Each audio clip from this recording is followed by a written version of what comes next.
You're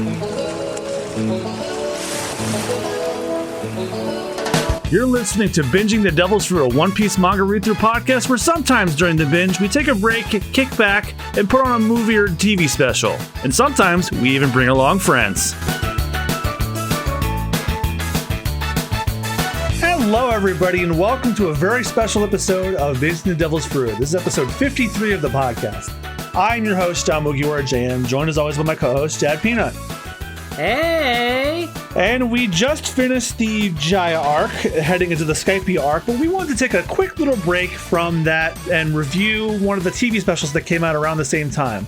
No guests this time, it's just me and him. We're trying to wrap up recording for the rest of the year because the holidays are coming and we do everything ahead of time. So it just didn't work out. I couldn't find a guest that would be interested and would be available within a short notice, but I'll try next episode to have a guest on. But for now, I think it would be just fine to do one of just you and me because, I don't particularly remember this special very much. It was One Piece TV Special 2. I think it was one of those end of the year specials they did way back when. This one was called Open Upon the Great Sea, A Father's Huge, Huge Dream. I legit remember nothing about this one. Nothing. Well, I'm going in totally blind, even though I watched it once. I totally forgot about it. I don't have any expectations, and I can't give you any expectations, so why don't we just watch it? Mine are low because it's a TV special. Yeah, but if you want to watch along with us, Austen, how can someone watch along with us with a commentary track? Simply become a member on the Super Bonus Round Patreon. Patreon.com/Super Bonus Round, where not only do you get access to our commentary tracks, you get access to episodes 1 week before they go out. The reviews portions, which you're listening to now, will always be free. However, if you want to watch along with us, or if you want that early access, make sure to subscribe for just $3 a month. I think there's a trial period if you're just kind of sort of interested, but it really helps us out if you're able to. So I got nothing else to say about how I'm feeling about this, other one than we could be either for a good one or then one. Let's find out together, shall we? Let's.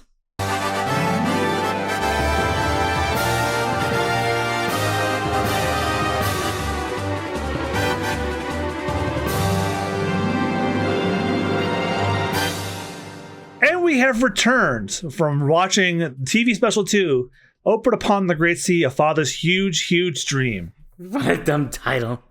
Yeah, it's apt, but it is a really dumbass title. So before we get into our overall thoughts about it, why don't we give it a good old summary like we usually do? Okay, so the special begins on board the pirate ship owned by App, and these two pirates are basically were talking to these three children to help them escape in exchange for them sharing the treasure, which they know the location to.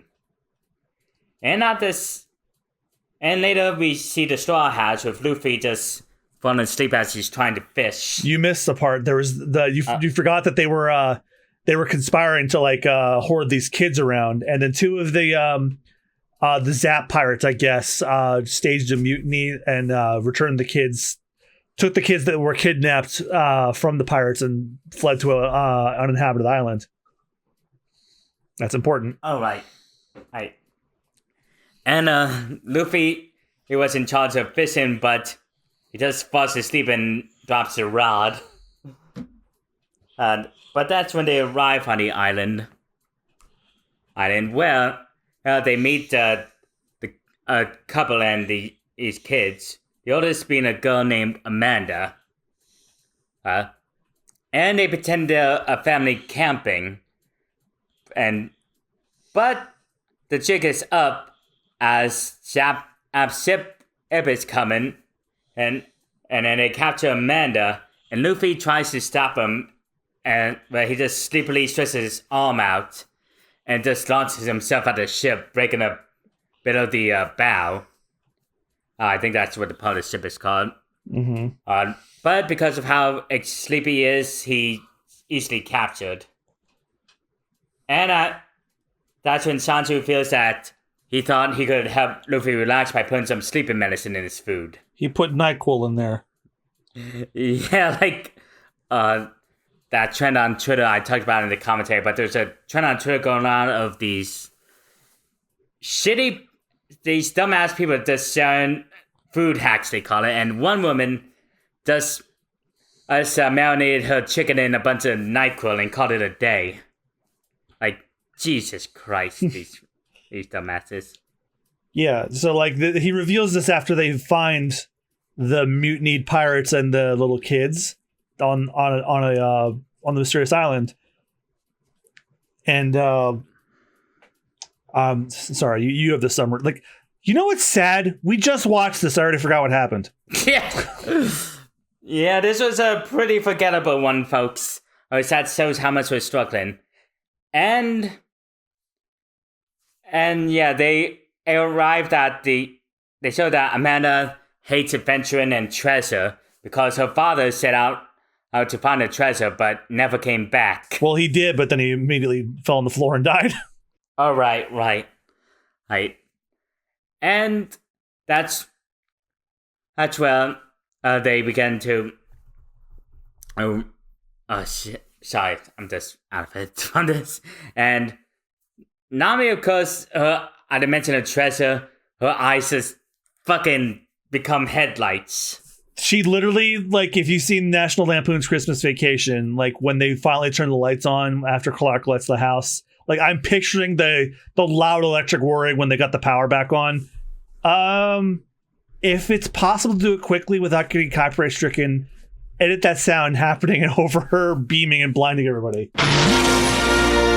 Okay, so yeah, and then after all that, turns out Luffy and Amanda are back on a Zap ship, and he's under the employ of a pirate named Bayan, who's like a conductor. But I started looking at this dude who looks like he'd be an Elite Four in like a Pokemon game. Like, you look at him, I'm like, oh, you're like the weird eccentric Elite Four character that has like psychic Pokemon or ghost Pokemon. Yeah, and Luffy easily escapes as he's concerned about where his hat is. So Bayan and Zap get the idea to think how to gain Luffy's trust with a big meal and then deceive him. But feeds them on the bed of a piano. Yeah, a massive fucking piano. But Luffy eats everything. And so Bayan decides to fall back on his special tactic, where he just has an entire crew singing a choir, which apparently can make people control people's bodies against their will. And it ends up stopping Luffy, and he gets chained up. And oh god, this fucking scene where Amanda, he used the same thing to make Amanda reveal where the treasure is hidden. And this terrified me. This genuinely terrified me, where she starts lifting her shirt up, but tries to fight against it. Yeah, and that was disturbing. Yeah. But then, and no, turns out her father tattooed a map on her back. And this is where Bayan reveals that he's the one who killed her father. And this is when the Straw Hats call up to Bayan, and he uses choir to control Luffy and makes him fight against him. And they actually have a hard time. Yeah. And at one point, Nico Robin even tries to do a backbreaker technique, but because of Luffy's rubber spine, it has no effect. And then she's like, okay, I give up. Yeah, just like that. Yeah, because her surefire attack that she uses on people, she uses the Sace Fleur clutch, where she snaps their spines in half. She can't do it to him. She's like, all right, I got nothing on you. But let's see. Usopp uses his special sleeping pellets that Chopper made him, rapidly shoot them in the mouths of the sing quad to put them to sleep. He invented NyQuil. Yeah. And immediately in a cool scene... Oh, no, wait. Hey, the Straw Hats split a ship and defeated Sap off screen. Yep. After Bonnie and... I forgot the other guy's name. Rescue them. And it's a parallel to the scene from when where she first proposed escaping. Which would have been cool if this special were in any way memorable or enjoyable. I mean, it had some great moments, but we'll get into that when we get to the end of this. And one great moment, even though it happens off screen, is where the entire Straw Hats used a signature move to send and Bayern flying. Yeah, they all do like a super So when I was so when I played One Piece Odyssey on Twitch last year, I one of the things you could unlock by doing these little side quests is you could unlock these team attacks where like the Straw Hats will do literally this. There is a one where they all do it, but there's like a weird combination of like the different Straw Hats. So when I got to that part, I'm like, oh, there was a special where this happened, and it never happened again in the anime. I wonder which special. Apparently, it was this one. Oh, so like they all do their big super attacks. He goes flying, but Robin goes last, where she snaps his back, and he presumably falls in the ocean to his death. Yeah, so that's when they help Amanda find the search for the treasure. And they go back to the island, but they find out that the map is a bit more, despite being simplistic, it's more complicated than they thought. And her brother's pendant is used to direct them to a hidden cave. But they begin to realize that the island isn't an island at all. It's a giant fucking clam. Like, I don't know how long it's been sleeping for all that vegetation and rock to just gather on top of it. But it opens its mouth to reveal a massive pearl, and it just suddenly ends there. Yep, it just ends. This might be the weirdest special we've watched yet, because it's treated like a very long episode of the show, and it feels like a bad one. Mm-hmm. Like this, someone done the filler. Like I think there are better filler arcs than this. I remember you telling me years ago there was one where the Straw Hats just suddenly have amnesia. Oh, it's not this one. Oh well, you see that there is a filler arc that's later past where we are now in the manga. It's actually an adaptation of a PS1 game's plot. And so they adapt that in the anime for some reason. And yeah, look, the only way you're ever going to get me and Austen to watch the filler sagas is if we hit like a Patreon goal and we hit like a certain amount of funding, and then we'll do a sub-series where Austen and I will go through every single solitary filler arc. That's the only way you're going to get that to happen. Yeah. And which honestly doesn't seem like a gargantuan task, but because recently One Piece straight up stopped doing filler at all. Now, oh wow! Nowadays they do recap episodes because like they know new fans of the series are being made. So like when they want some more time to work on the episodes, and boy does it pay off when you see how much time they spend on it. They do these like recap specials to refresh people's memories about major characters and stuff like that, which honestly I think is the optimal way to go about it, because you're not forcing the animators to make slop, but you're keeping your time slot and allowing your animators to work on good stuff. So in any other series, I'd be like, why the fuck are you doing this? But in One Piece, a series that's been going on for 20 years and has new fans coming in all the time, good solution. Anyway, that's how boring the special is. I went on a tangent about filler and how it doesn't do it anymore. Yeah, so we might as well skip to the categories, which I think this might... I don't think we'll have to compete over this one, because I think you and I are basically in agreement. So when I said I was disappointed we didn't have a guest for this one, I'm no longer disappointed anymore. I wouldn't subject them to this one. Yeah. Okay, so this one we might have the same answer for. We might not have the same answer for. So our categories, if you remember from our previous reviews, we give... or if this is your first review you've seen, we give our thoughts on the movie into categories. There's the MVP, the most valuable pirate, the LVP, the least valuable pirate, best scene, worst scene, best fight, worst fight, review the villainy of the villain, rate the opening and ending, and then the final fruit score, which is whatever we desire. So let's start with the first one. Who was the MVP? Who do you think was the most valuable person in this entire special? Let's see. Let me think about that. Luffy. Really? I strongly disagree.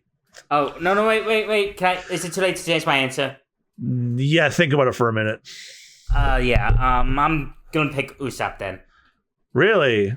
Oh yeah, because he actually he would rapid fire with a slingshot. Like, I don't know if that's physically possible, but he managed to put an entire fucking crowd to sleep, and he precisely shot the NyQuil into their mouths, like on a moving ship, nonetheless. Yeah, that's fair. And you know what? I'm going to agree with you, but in another way. My most valuable pirate is the guy who made the NyQuil, Chopper. Ah. So we both have the same answer, just not, but not technically, so it still counts. And yeah, that was a quick decision. So least valuable pirate, Luffy. For once, I think this is never going to happen again. Yeah. For once, it's Luffy. He slept literally most through this. Yeah, and it gave me flashbacks to that Chiblet Village arc where he slept during a lot of the fight. Because he got knocked out and hypnotized to sleep. Yeah, he was hypnotized by Django, which, you know, that's one of the great things I love that they changed with the Syrup Village arc in the Netflix show. I'm glad they changed that.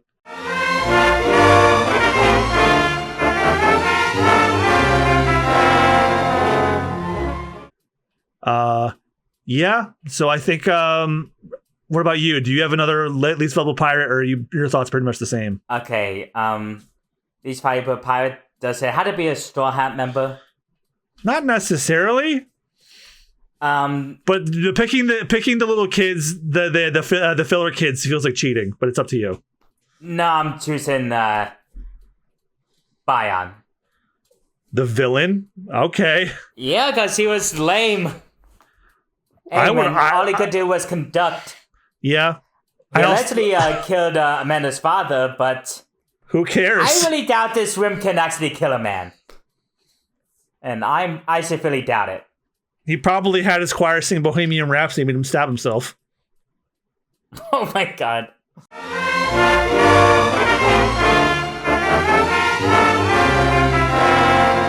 Fuck this guy. If I had a second choice that wasn't Luffy, I would pick Zap. Man literally jobbed off screen. I know. He jobbed so hard they didn't even want you to see it. Okay, so I think we're both in agreement on this one, so we're not going to fight over it. Ready on 1, 2, 3. The best scene was the Straw Hats doing a team attack. Yes.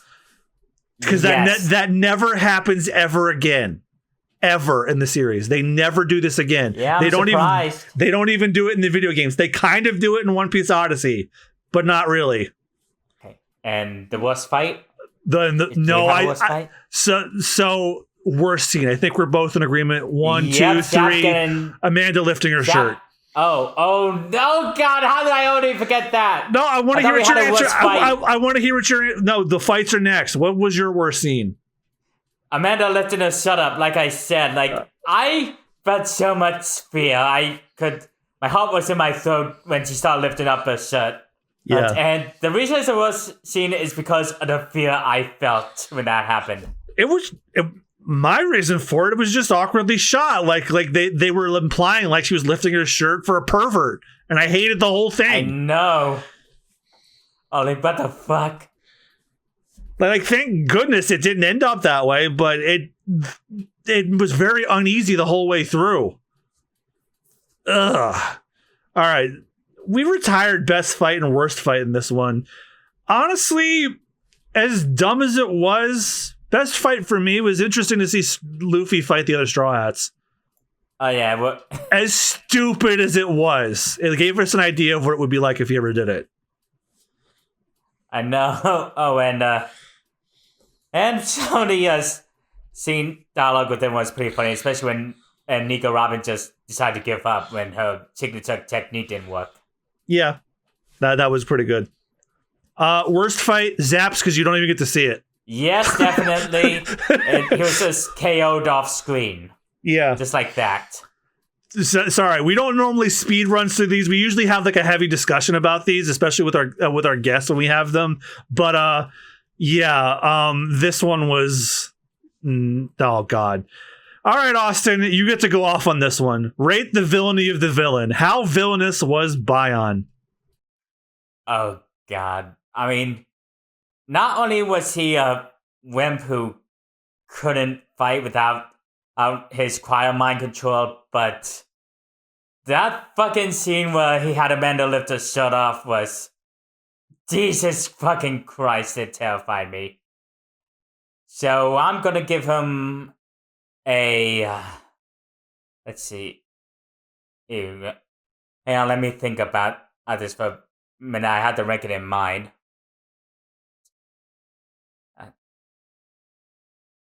Let's see. Hey, fuck. I got... a Dan Snyder out of Jeffrey Epstein. I would have said Dr. Disrespect, but... yeah. Bion sucks. Definitely. He's not interesting. He doesn't fight, like you said. He can't fight without the orchestra. No, that's not really fighting. That's just mind control. Mm-hmm. And the choir has to stop singing eventually. He sucks. He's just bad. Most definitely. He, quite frankly, should be put on a list. You know, that one. Yeah. Next up is rate the opening and ending. This is the most positive I'm going to be about this special, entirely because this opening is from the anime and it's one of my favorites. I said this in the commentary. This opening is not only one of their better ones from the early days. It's important to me because this was the very first One Piece opening that casual dub watchers got to see, because we had to put up with the 4Kids rap for several years, and then when Funimation finally got the rights and they premiered their dub on Toonami, this was the opening you saw first. Sadly, in the dub, it's sung by somebody who no longer is allowed in the industry anymore. Oh, no. You can figure out which one. Oh. But it's significant nonetheless. As for the ending, it's the family insert song. How can you not love the song about the Straw Hats singing about how they're more than a crew, they're a family? Oh. Even if it was hacked up to fill a time slot, it's still a good song. I really enjoy it. I wish they would dub the insert song. They actually did dub this insert song at one point, but don't worry, they don't undub the important songs that are coming later.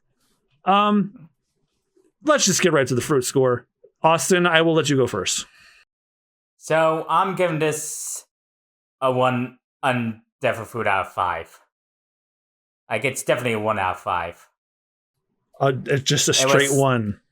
Yeah, it was very boring and dull and just unmemorable. Yeah, I already forgot it. In fact, I thought that super attack from the end was from the next special, and I wanted to save that for our guest, but no, they don't get that pleasure. Definitely not. Is that it? I gotta give my thoughts. It had some neat ideas, very poor execution, unmemorable filler. Like, there are characters and fillers who are like memorable but annoying. You can just forget about these guys in 5 minutes. I forgot about them after I stopped watching. I'm gonna give this a rotten banana out of a peanut shell. Does it make any sense? No, but the special didn't either. But now to my villain rankings. Oh, did I not rank the villainy of the villain? Bion doesn't deserve it. He's not getting one. He's the worst. How are you worse than the racist one from the first movie? I know. At least that guy actually fought with his hands. God, what a bad special. I'm actually very glad we did not have a guest lined up for this one. I didn't want to subject them to this. Hey, you want to come on our podcast and review the worst one? No. Well, hopefully our next review will be about our better special, but that won't be till... I think we're not doing that one till the middle of the Skype arc, so it'll be sometime next year. So, you know what, Austin? I think this is actually our last episode of 2024, if I'm not mistaken. Oh, shit. Yeah, let me double check the calendar. I want to be certain about that. Yes, this is our final episode of 2024. Oh, damn. So thank you guys again for supporting the podcast and watching along with us. I'm sorry it had, it's funny. We reviewed a New Year's special at the end of the year. I'm sorry it was a sour one, but for the most part, the podcast has been fun so far, and I'm glad you guys enjoy along with us. So we're going to be back to good stuff next time when we review the manga again. We're going to be doing the Skype arc proper on episode 54, where we review chapters 238 to 242. Until then, I've been John Mugiwara JM. I'm Chad Peanut. And remember to binge and eat the devil fruit slowly and enjoy it, because if you do it quickly, you're just not going to remember it. Just like this special. Have a good one. If you're watching this when it goes out, have a happy new year. We'll see you in 2025. Goodbye, everybody. Bye-bye. Fuck this special. Thank you for binging The Devil's Fruit with us today. If you'd like to enhance your binging experience even further, for just $3 a month, not only do you get access to episodes 1 week before they go live for the public, you also get exclusive access to our commentary tracks for our One Piece anime movie special reviews on our Patreon. The review episodes themselves will always be free to all listeners, but if you want the commentary tracks, that's patreon.com/superbonusround. Thanks for your support.